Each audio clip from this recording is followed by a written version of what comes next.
ओम शांति। आज की तारीख हलो 20 मार्च 2025। प्रातः मुरली ओम शांति बाप दादा मधुबन।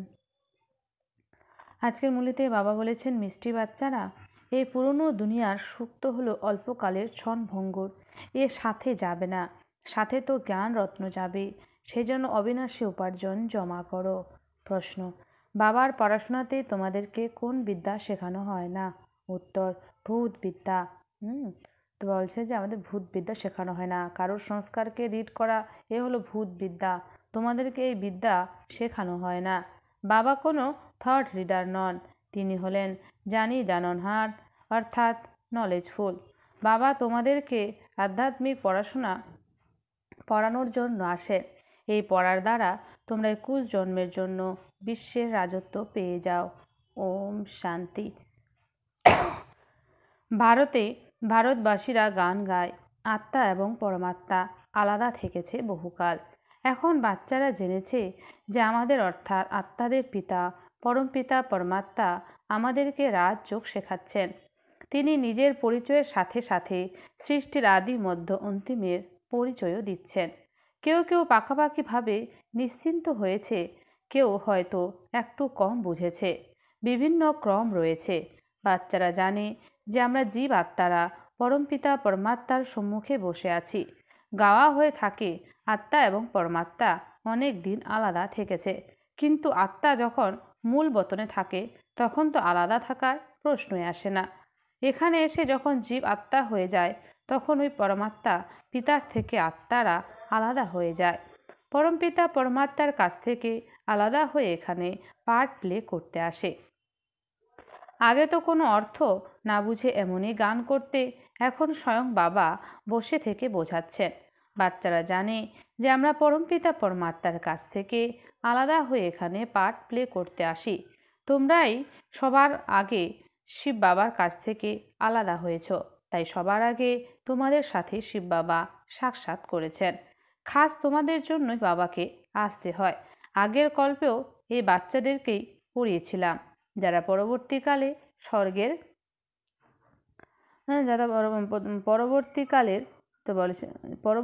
স্বর্গের মালিক হয়েছিল। তখন অন্য কোনো ভূখণ্ড ছিল না। বাচ্চারা জানে যে আমরা আদি সনাতন দেবী দেবতা ধর্মের অন্তর্গত ছিলাম, যাকে ডিটি রিলিজিয়ন দেব ধর্ম কিংবা ডিটি ডিনাস্টি দেব সাম্রাজ্য বলা হয়। প্রত্যেকেরও একটা নিজস্ব ধর্ম থাকে। বলা হয় রিলিজিয়ান্স ইজ মাইট, বা ধর্মই শক্তি। ধর্মের মধ্যেই শক্তি থাকে। তোমরা বাচ্চারা জানো যে লক্ষ্মীনারায়ণের মধ্যে কতই না শক্তি ছিল, কিন্তু ভারতবাসীরা তো নিজের ধর্মকেই জানে না। কারোর বুদ্ধিতেই আসে না যে ভারতে বরাবর এনাদেরই ধর্ম ছিল। ধর্মকে না জানার কারণে ভারতবাসীরা ইরিলিজিয়াস, অধার্মিক হয়ে গেছে। রিলিজিয়ানে ফেরত আসার ফলে তোমাদের মধ্যে অনেক শক্তি চলে আসে। তোমরা লৌহযুগের পাহাড়কে সরিয়ে স্বর্ণযুগী বানিয়ে দাও, ভারতকে সোনার পাহাড় বানিয়ে দাও। তো আমরা এখন ভারতকে কী বানাচ্ছি? সোনার পাহাড়। সোনার পাহাড় থাকবে যেগুলো, ওখানে উন্মুক্ত হবে, সোনা গলিয়ে ইট বানানো হবে। ওইরকম বড় বড় ইট দিয়েই ঘর বাড়িগুলো বানানো হবে। মায়া বিল্লির খেলাও দেখানো হয়, ওগুলো সব গল্প কাহিনী। বাবা বলেছেন, আমি এখন তোমাদেরকে এসবের সার শোনাচ্ছি। দেখানো হয়েছে কেউ ধ্যানে বসে দেখল যে সে ঝুলি ভর্তি করে নিয়ে আসছে, অথচ ধ্যান ভাঙার পরে দেখল কিছুই নেই। তোমাদের ক্ষেত্রেও এরকমই হয়। এটাকে দিব্য দৃষ্টি বলা হয়। এতে কিছুই লাভ হয় না। অনেকেই নবদা প্রগাঢ় ভক্তি করে থাকে। ওদের ওই ভক্তমালা আলাদা আর এই জ্ঞানমালা আলাদা। রুদ্রমালা আর বিষ্ণুমালা বলা হয়। ওগুলো সব ভক্তি মার্গের মালা।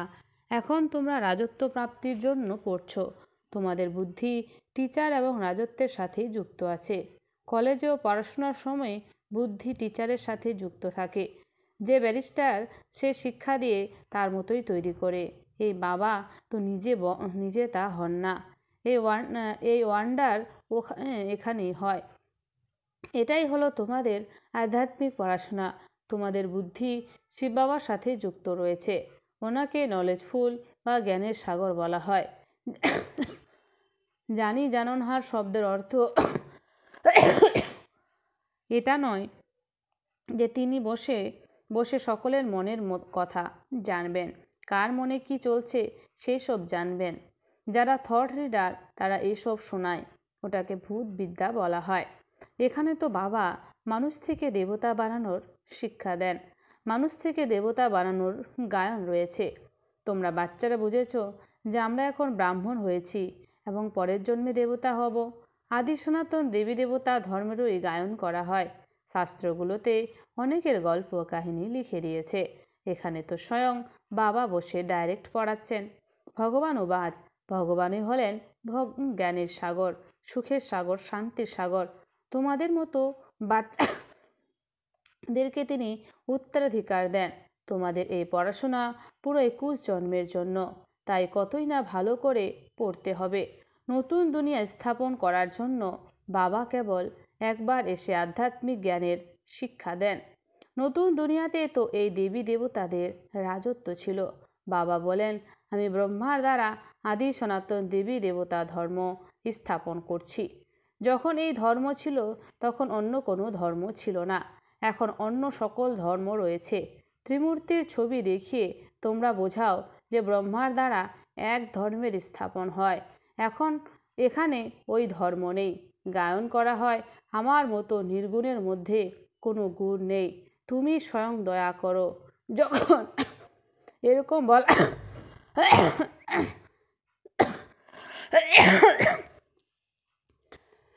যখন বাবা বলছেন যে যখন এরকম বলা হয় তখন বুদ্ধি গডফাদারের দিকেই চলে যায়, তাকে মার্সিফুল বা দয়ার সাগর বলা হয়।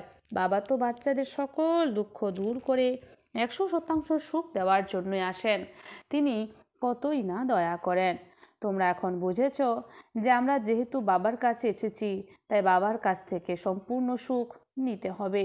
ওটাকে বলাই হয় সুখধাম, এটা হলো দুঃখধাম। এই চক্রটাকে ভালোভাবে বুঝতে হবে। শান্তিধাম এবং সুখধামকে স্মরণ করলে অন্তিমকালে যেমন মতি তেমনই গতি লাভ হবে, অন্তমতি সৌগতি। শান্তিধামকে স্মরণ করলে তো অবশ্যই শরীরকে ছাড়তে হবে, তাহলে তো আত্মা শান্তিধামে যেতে পারবে। কেবল বাবা ছাড়া অন্য কারোর কথা যেন মনে না আসে।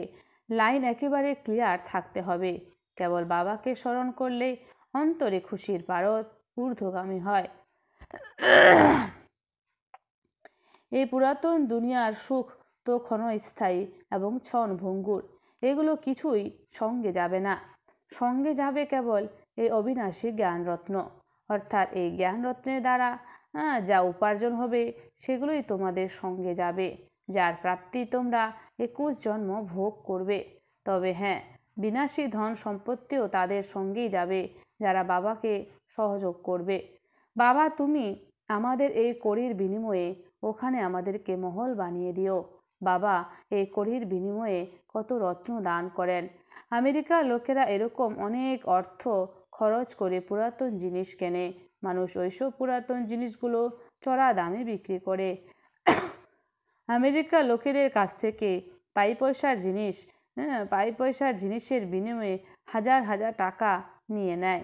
বাবাও কত ভালো গ্রাহক। ভোলানাথের গায়ন রয়েছে, মানুষ তো এইসব কিছুই জানে না, ওরা শিব আর শঙ্করকে অভিন্ন বলে দেয়, তার উদ্দেশ্যে বলে ঝুলি ভরে দাও। তোমরা বাচ্চারা এখন বুঝেছ যে আমরা যেসব জ্ঞান রত্ন পাচ্ছি সেগুলোর দ্বারাই আমাদের ঝুলি ভরপুর হয়ে যাচ্ছে। ইনি হলেন অসীম জগতের পিতা। ওরা তো শঙ্করকে দেখিয়ে বলে ধুতুরা খায়, ভাং খায়, যত সব আজ গুবি কথা বসে বসে বানিয়েছে। তোমরা বাচ্চারা এখন সদ্গতি প্রাপ্তির জন্য পড়াশোনা করছো, এটা হলো একদম শান্ত থাকার পড়াশোনা। এরকম আলো জ্বালানো হয় এবং জাঁকজমক করা হয় যাতে মানুষ এসে জিজ্ঞেস করে যে তোমরা এত ধুমধাম করে কেন শিব জয়ন্তী পালন করো। শিব বাবাই তো ভারতকে বিত্তবান বানায়, লক্ষ্মীনারায়ণকে স্বর্গের মালিক কে বানিয়েছে সেটা কি তোমরা জানো? আগের জন্মে লক্ষ্মীনারায়ণ কি ছিলেন? আগের জন্মে ইনি জগদম্বা জ্ঞানেশ্বরী ছিলেন। পরের জন্মে তিনি রাজেশ্বরী হয়েছিলেন। তাহলে পদ মর্যাদার দিক দিয়ে বড় কে? হয়তো ইনি স্বর্গের মালিক ছিলেন, কিন্তু জগদম্বা কোথাকার মালিক ছিলেন? তার কাছে মানুষ কেন যায়? ব্রহ্মারও 100 হাত, 200 হাত, 1000 হাত দেখানো হয়। সন্তানের সংখ্যা যত বৃদ্ধি পায়, হাতের সংখ্যাও তত বাড়তে থাকে। জগদম্বার ক্ষেত্রে লক্ষ্মীর থেকে বেশি হাত দেখানো হয়েছে। ওনার কাছে গিয়েই সব কিছু প্রার্থনা করে, সন্তান হওয়ার কিংবা অন্য অনেক আশা নিয়ে যায়, কিন্তু লক্ষ্মীর কাছে কখনো এরকম প্রার্থনা করে না। তিনি তো কেবল বিত্তবান ছিলেন, কিন্তু জগদম্বার কাছ থেকে স্বর্গে রাজত্ব প্রাপ্ত হয়। মানুষ এটাও জানে না যে জগদম্বার কাছ থেকে কি প্রার্থনা করা উচিত। এটা তো পড়াশোনা। জগদম্বা কোন বিষয় নিয়ে পড়েছেন? রাজযোগ। এটাকে আবার বুদ্ধির যোগ বলা হয়। অন্য সব কিছু থেকে তোমাদের বুদ্ধির যোগ সরে গিয়ে কেবল বাবার সাথে যুক্ত হয়ে যায়। বুদ্ধি তো অনেক দিকে ছুটে বেড়ায়। বাবা এখন বলেছেন আমার সাথে বুদ্ধি যুক্ত করো, তাহলে বিকর্ম বিনাশ হবে না। তাই বাবা ফটো তুলতেও বারণ করেন। এই শরীরটা তো এনার। বাবা স্বয়ং দালাল রূপে বলেছেন তোমাদের ওই গাঁটছড়ার বন্ধন ক্যান্সেল হয়ে গেছে। এখন কাম বাসনার চিতার থেকে নেমে এসে জ্ঞানের চিতায় বসো। কাম বিকারীর চিতার থেকে নেমে এসো, নিজেকে আত্মারূপে অনুভব করে আমাকে অর্থাৎ নিজের পিতাকে স্মরণ করলেই বিকর্ম বিনষ্ট হবে। কোনো মানুষ কখনো এরকম বলতে পারবে না। মানুষকে কখনো ভগবান বলা যাবে না। তোমরা বাচ্চারা জানো যে বাবাই হলেন পতিত পাবন। তিনি এসেই কাম বিকারের চিতা থেকে নামিয়ে জ্ঞানের চিতায় বসিয়ে দেন। তিনি হলেন আধ্যাত্মিক পিতা। এনার মধ্যে বসে থেকে তিনি বলেছেন তোমরাও আত্মা, অন্যদেরকেও এটা বোঝাও। বাবা বলেছেন মন মনা ভব। মন মনা শব্দটা উচ্চারণ করলেই তার স্মরণ চলে আসবে। এই পুরাতন দুনিয়ার বিনাশও অতি নিকটে। বাবা বোঝাচ্ছেন এটা হলো ভয়ঙ্কর মহাভারতের লড়াই। কেউ হয়তো বলবে লড়াই তো বিদেশে হয়, তাহলে এটাকে মহাভারতের যুদ্ধ বলা হয় কেন? ভারতেই তো যজ্ঞের রচনা হয়েছে। এখান থেকেই তো বিনাশের অগ্নি নির্গত হয়েছিল। মিষ্টি বাচ্চারা, তোমাদের জন্য যদি নতুন দুনিয়ার প্রয়োজন হয়, তবে এই পুরাতন দুনিয়ার বিনাশ তো অবশ্যই হবে। এখান থেকেই মূল লড়াই আরম্ভ হয়। এই রুদ্র জ্ঞান যজ্ঞ থেকেই ভয়ঙ্কর লড়াই এবং বিনাশের অগ্নি প্রজ্বলিত হয়েছে। হয়তো শাস্ত্রতে লেখা আছে, কিন্তু কে বলেছে সেটা কেউ জানে না। বাবা এখন নতুন দুনিয়ার জন্য এইসব বোঝাচ্ছেন। তোমরা এখন রাজত্ব নিচ্ছ, দেবী দেবতা হচ্ছ। তোমাদের রাজত্বে অন্য কেউ থাকবে না। আসরিক দুনিয়ার বিনাশ হয়ে যাবে। বুদ্ধিতে রাখতে হবে যে আমরা তো কালকে রাজত্ব করতাম। বাবা আমাদেরকে রাজত্ব দিয়েছিলেন, তারপর 84 জন্ম নিয়েছি। এখন পুনরায় বাবা এসেছেন। তোমাদের মতো বাচ্চাদের মধ্যে এইসব জ্ঞান রয়েছে। বাবা স্বয়ং এই জ্ঞান দিয়েছেন। যখন দেবতা ধর্ম স্থাপন হয়, তখন সমগ্র আসরিক জগতের বিনাশ হয়ে যায়। বাবা নিজে বসে থেকে ব্রহ্মার দ্বারা এইসব বিষয় বোঝাচ্ছেন। ব্রহ্মাও শিব বাবার সন্তান। বিষ্ণুর বিষয়ও বোঝানো হয়েছে। ব্রহ্মার থেকে বিষ্ণু এবং বিষ্ণু থেকে ব্রহ্মা হয়। তোমরা এখন বুঝে গেছো যে আমরা বর্তমানে ব্রাহ্মণ জন্মে রয়েছি, এরপর দেবতা হব, তারপরে আবার 84 জন্ম নেব। যেহেতু কেবল বাবাই এই জ্ঞান দান করেন, সুতরাং অন্য কোনো মানুষের কাছ থেকে কিভাবে এই জ্ঞান পাওয়া সম্ভব? গোটাটাই বুদ্ধি দিয়ে বিবেচনা করার বিষয়। বাবা বলেছেন অন্য সব দিক থেকে বুদ্ধি যোগ ছিন্ন করো, বুদ্ধিটাই বিগড়ে যায়। বাবা উপদেশ দিচ্ছেন আমাকে স্মরণ করলেই বিকর্ম বিনষ্ট হবে। গৃহস্থ জীবনে থাকতে চাইলে থাকো, অবজেক্ট তো সামনেই রয়েছে। তোমরা জানো যে আমরা পড়াশোনা করে এরকম হব। তোমাদের এই পড়াশোনা কেবল সঙ্গম যুগের জন্য। এখন তোমরা ওদিকেও নেই, এদিকেও নেই, তোমরা এখন বাইরে আছো। বাবাকে তো মাঝিও বলা হয়। গান করে আমাদের নৌকা তীরে নিয়ে চলো, এটা নিয়ে একটা গল্প আছে। কেউ কেউ চলতে শুরু করে দেয়, কেউ আবার থেমে যায়। বাবা এখন বলেছেন আমি নিজে বসে থেকে এ ব্রহ্মার মুখ দ্বারা জ্ঞান শোনায়। ব্রহ্মা এলো কোথা থেকে? যিনি প্রজাপিতা, তাকে তো অবশ্যই এখানে থাকতে হবে। আমি এনাকে দত্তক নিই এবং একটা নামও রাখি। তোমরাই হলে ব্রহ্মার মুখ বংশাবলী ব্রাহ্মণ। তোমরা কলিযুগের অন্তিমেও রয়েছ এবং তোমরাই আবার সত্যযুগের শুরুতেও আসবে। সবার আগে তোমরাই বাবার থেকে আলাদা হয়ে পার্ট প্লে করতে এসেছ। তবে তবে আমাদের মধ্যেও তো সবাই এরকম নয়। এটাও বুঝতে পারা যাবে যে কারা কারা পুরো 84 জন্ম নেয়। এই লক্ষ্মীনারায়ণের ক্ষেত্রে তো গ্যারেন্টি রয়েছে। এনাদের জন্যই শ্যাম সুন্দর গায়ন করা হয়। দেবী দেবতারা সুন্দর ছিলেন। ওনারা শ্যাম থেকে সুন্দর হয়েছিল। গ্রামের বেয়াদব ছেলে থেকে পরিবর্তিত হয়ে সুন্দর হয়ে যায়। আজকাল সব ছেলে মেয়েরাই বেয়াদব হয়ে গেছে। এগুলো সব অসীম জগতের বিষয়, যেটা কেউ জানে না। কত ভালোভাবে বোঝানো হয়। সার্জেন তো সকলের জন্য এক। ইনি হলেন অবিনাশী সার্জেন।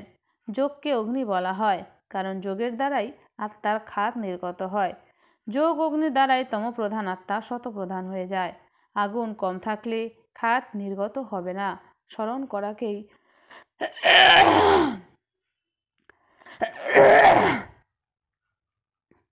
স্মরণ করাকে যোগ অগ্নি বলা হয়। এর দ্বারাই বিকর্মের বিনাশ হয়। বাবা বলেছেন, আমি তোমাদেরকে কত করে বোঝাই, এগুলো তো ধারণ করতে হবে। ঠিক আছে, মন মনা ভব। এই বিষয়ে ক্লান্ত হলে চলবে না। বাবাকে স্মরণ করতেই ভুলে যায়। ইনি হলেন সকল পতির পতি, যিনি জ্ঞানের দ্বারা তোমাদেরকে সাজাচ্ছেন। নিরাকার পিতা বলেছেন, অন্য সব কিছু থেকে বুদ্ধিযোগ ছিন্ন করে আমাকে অর্থাৎ নিজ পিতাকে স্মরণ করো। বাবা তো সকলের অভিন্ন। তোমাদের এখন উন্নতি হচ্ছে। বলা হয় আমাদের কল্যাণেই সকলের কল্যাণ। বাবা তো সকলের কল্যাণ করার জন্য এসেছেন। রাবণ সবাইকে দুর্গতিতে নিয়ে যায়, রাম সবাইকে সদ্গতিতে নিয়ে যায়। আচ্ছা, মিষ্টি মিষ্টি হারানিধি বাচ্চাদের প্রতি মাতা পিতা বাপদাদার স্মরণে স্নেহ সুমন আর সুপ্রভাত। আত্মাদের পিতা তার আত্মারূপী বাচ্চাদেরকে জানাচ্ছে নমস্কার। আমার সমস্ত আত্মারূপী বাচ্চারা জানাই মাতা পিতা বাপদাদাকে স্নেহ সুমন আর নমস্কার। ধারণার জন্য মুখ্য সার। 1 নম্বর, বাবার স্মরণের দ্বারা অসীম সুখের অনুভব করার জন্য বুদ্ধির লাইন ক্লিয়ার থাকতে হবে। বাবার স্মরণের দ্বারা অসীম সুখের অনুভব করার জন্য বুদ্ধির লাইন ক্লিয়ার থাকতে হবে। স্মরণ অগ্নিরূপ হলেই আত্মা শতপ্রধান হবে। 2, বাবা কড়ির বদলে রত্ন দেন। এরকম ভোলানাথ বাবার কাছে নিজের ঝুলি ভর্তি করতে হবে। শান্ত থাকার পাঠ পড়ে সদ্গতি প্রাপ্ত করতে হবে। বরদান, মায়ার বন্ধনগুলি থেকে সদা নির্বন্ধন থেকে যোগযুক্ত বন্ধন মুক্ত ভব। মায়ার বন্ধনগুলি থেকে সদা নির্বন্ধন থেকে যোগযুক্ত বন্ধন মুক্ত ভব। স্পষ্টীকরণ, বন্ধন মুক্তের লক্ষণ হলো সদা যোগযুক্ত। যোগযুক্ত বাচ্চারা দায়িত্বের বন্ধন বা মায়ার বন্ধন থেকে মুক্ত হয়। মনেরও বন্ধন থাকবে না। লৌকিক দায়িত্ব তো হলো খেলা। এই জন্য ডাইরেকশন অনুসারে খেলার রীতির দ্বারা হাসতে হাসতে খেলো, তাহলে ছোট ছোট বিষয়ে কখনো ক্লান্ত হবে না। যদি বন্ধন মনে করো তাহলে বিরক্ত হয়ে যাবে। কি কেন এর প্রশ্ন উঠবে। কিন্তু দায়িত্ব হলো বাবার, আর তোমরা হলে নিমিত্ত। এই স্মৃতিতে থেকে বন্ধন মুক্ত হও, তাহলে যোগযুক্ত হয়ে যাবে। স্লোগান, করণ করাবন হারের স্মৃতিতে থেকে ভান মান ইগো আর অভিমানকে সমাপ্ত করো। করণ করাবন হারের স্মৃতিতে থেকে ভান মানে ইগো আর অভিমানকে সমাপ্ত করো। অব্যক্ত ইশারা, সত্যতা সভ্যতারূপী কালচারকে ধারণ করো। অপবিত্রতা কেবল কাউকে দুঃখ দেওয়া বা পাপ কর্ম করাই নয়, কিন্তু নিজের মধ্যে স্বচ্ছতা বিধিপূর্বক যদি অনুভব করে থাকো, তাহলে সেটাই হলো পবিত্রতা। যেরকম কথিত আছে, সত্যের নৌকা ডুবে যায় না কিন্তু দোলা চলে আসে, তো বিশ্বাসের নৌকা হলো সত্যতা। অনেস্টি, যা দোলা চলে আসবে কিন্তু ডুববে না, এই জন্য সত্যতার সাহসের দ্বারা পরমাত্ম প্রত্যক্ষতার নিমিত্ত হও। আচ্ছা, ওম শান্তি। ধন্যবাদ বাবা আজকের এই সুন্দর মিষ্টি মূল